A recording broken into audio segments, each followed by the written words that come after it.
सफलता को दर्शाता है। प्रगति के जरिए पर्यावरण मंत्रालय की परियोजनाएं कैसे सफल रही, आइए आपको हमारी इस खास रिपोर्ट के जरिए दिखाते हैं।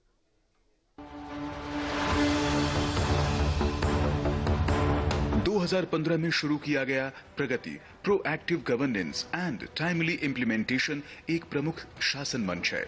इसके जरिए प्रधानमंत्री, केंद्रीय मंत्रालयों और राज्य सरकारों के बीच सीधे संवाद होता है।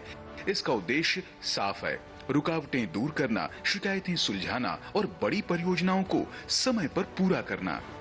पर्यावरण, वन और जलवायु परिवर्तन मंत्रालय ने इस प्रक्रिया में अहम भूमिका निभाई है। परिवेश 2.0 जैसे डिजिटल प्लेटफॉर्म के जरिए पर्यावरण, वन्य जीव और CRZ से जुड़ी मंजूरियों को तेज किया गया है। इसके अलग अलग क्षेत्रों में मंजूरी का समय काफी कम हुआ है।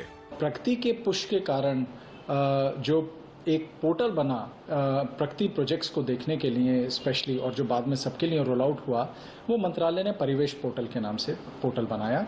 और ये पोर्टल अपने आप में एक गेम चेंजर साबित हुआ। जिन प्रपोजल्स में किन्हीं कारणों से ऐसे कंप्लायंसेस की जरूरत थी या रेगुलेटरी परमिशंस की जरूरत थी, वो समय पे हो रही हैं या नहीं और इफिशिएंटली हो रही है नहीं, उस पे काम किया गया। प्रोजेक्ट पे काम करते हैं तो ये भी जानते हैं कि इकोसिस्टम में क्या जरूरी है और कैसे इसको हम इम्प्रूव कर सकते हैं।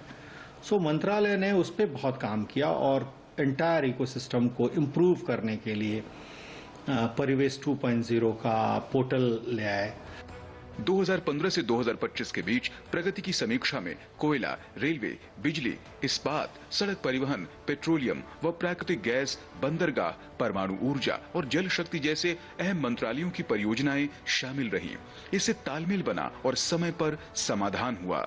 आपको कोई हाईवे बनाना है, कोई पोर्ट बनाना है, कोई एयरपोर्ट बनाना है, कोई भी बड़ा मेटल माइनिंग, किसी भी तरीके की न्यूक्लियर पावर प्लांट तक, तो इन सब का कहीं ना कहीं एनवायरमेंट मिनिस्ट्री के साथ एक इंटरफेस है। और वो जरूरी भी है क्योंकि हमने प्रकृति के साथ प्रगति, ये प्रण है और ये जिम्मेवारी है हमारे ऊपर।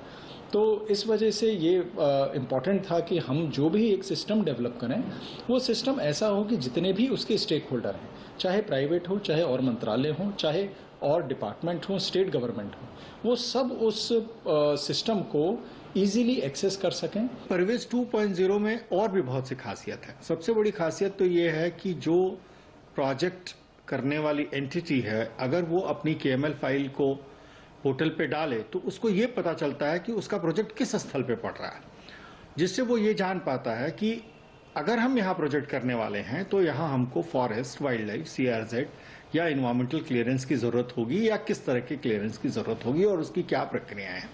प्रगति के साथ साथ DPIIT के तहत प्रोजेक्ट मॉनिटरिंग ग्रुप भी काम करता है। यह बड़े सरकारी, निजी और PPP प्रोजेक्ट्स को तेजी से आगे बढ़ाने में मदद करता है।